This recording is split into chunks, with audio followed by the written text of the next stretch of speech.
Hey there, Susan C, and I am back to share another practical tool to help you to parent on purpose even when life gets busy. It's what I refer to as intentional parenting. And here's a tool that our family uses, and I want to share it with you so that you could just be more mindful. You might find that you're already using this tool, and if so, I'd love to hear the things that you all do in your family to make this tool even more powerful, because as we share with one another, we all become better. So what is this tool and how do we use it? It's simple. It's called a family meeting. Now, before you think this is super formal and before it feels like, okay, yeah, here's one more thing for me to do in order to be a good mom. First of all, you know my philosophy. I already think that you're a mom doing the best you can. And the fact is that your family has growing needs and concerns. And so you're constantly learning and adapting. That's why you watch videos like this. It's why you read books and articles and blog posts and you do those different things because you want to put more tools in your toolbox. So let me share about family meetings. They don't have to be super formal, and they don't even have to be consistent. In our household, we are not consistent about almost anything except for loving one another.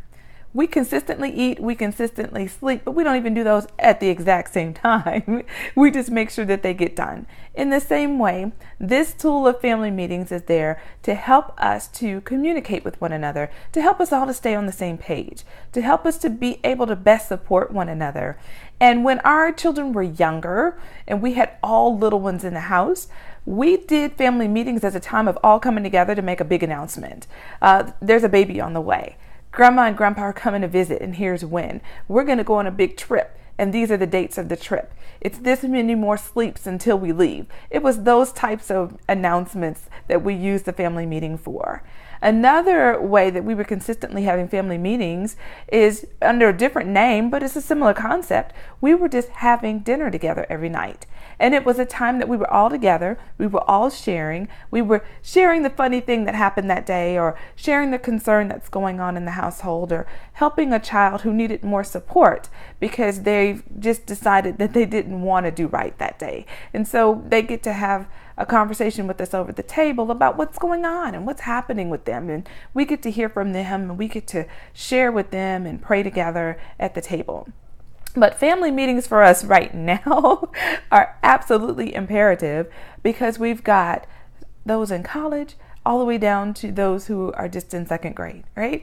And all in between. We've got people with jobs and meetings and businesses they're running and clients they're meeting with. And we're just got so many different moving pieces that the family meeting is a way for us to all to come together. And we have this intentional time where we commit on our calendars that we're going to sit and we're going to share just so that we know what's going on in each other's lives. Something that we might have missed if one of them got home from school and the other one wasn't home, and so they shared a big announcement and the other one wasn't there and they missed it. This is a time that we get to make sure that everybody's on the same page, and as much as we possibly can. We're still going to miss it because that's just how it works, but at the same time we do the best we can to be intentional and be on purpose. So in our family meetings right now, we've determined that Sunday nights are the best time that work for our schedule. It's a time that everybody can be present, and so we go with it.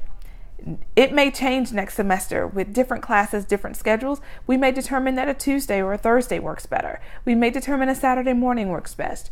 We always stay flexible, but we determine what works best for our schedule, and you can do the same for your family.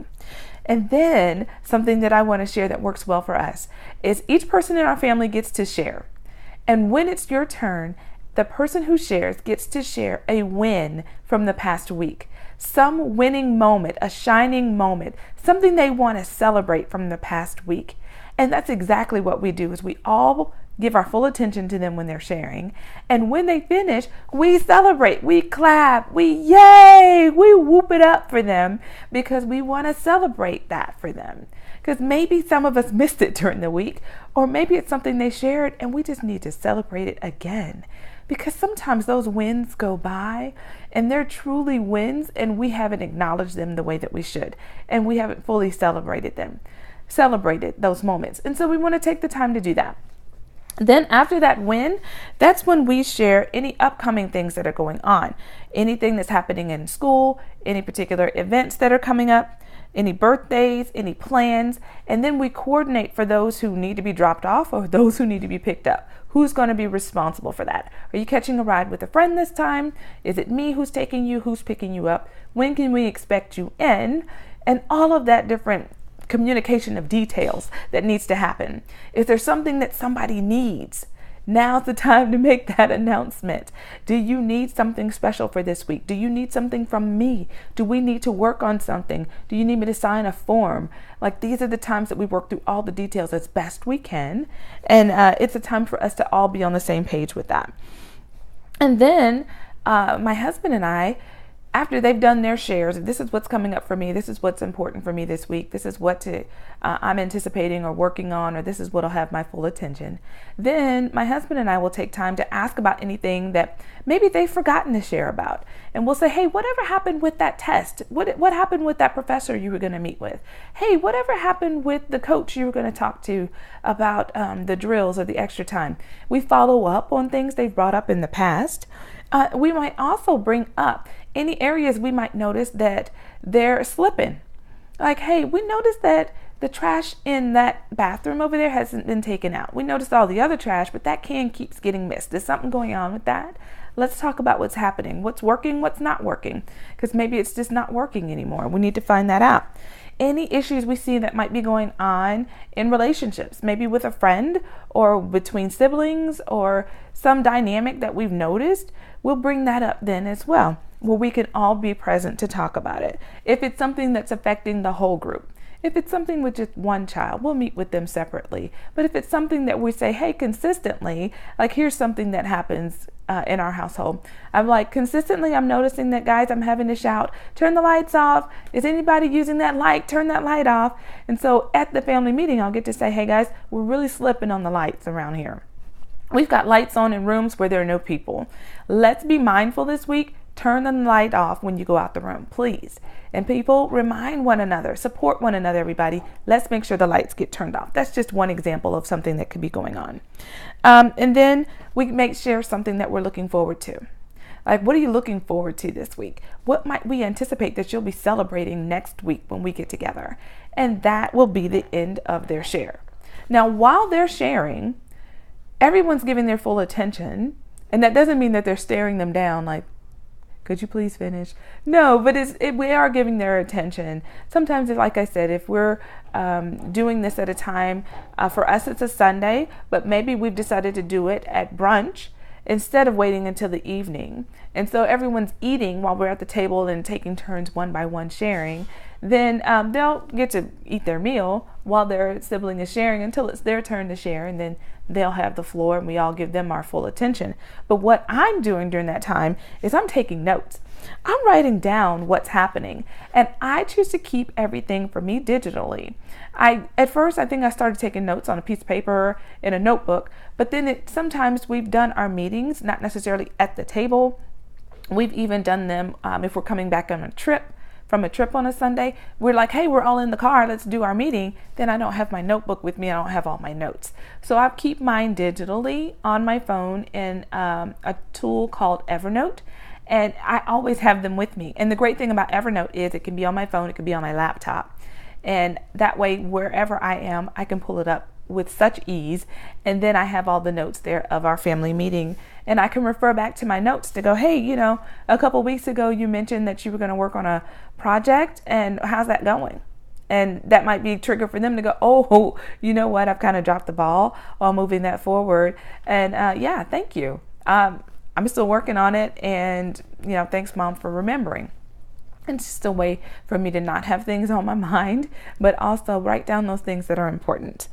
We do, as I said, we do them on Sundays. We do them wherever we can all be in the same place at the same time. And we do this as it works for us. We're not insistent that we have to do this every single Sunday, or that means that we're not doing as well. No, parenting is constantly evolving to the needs of the household, right?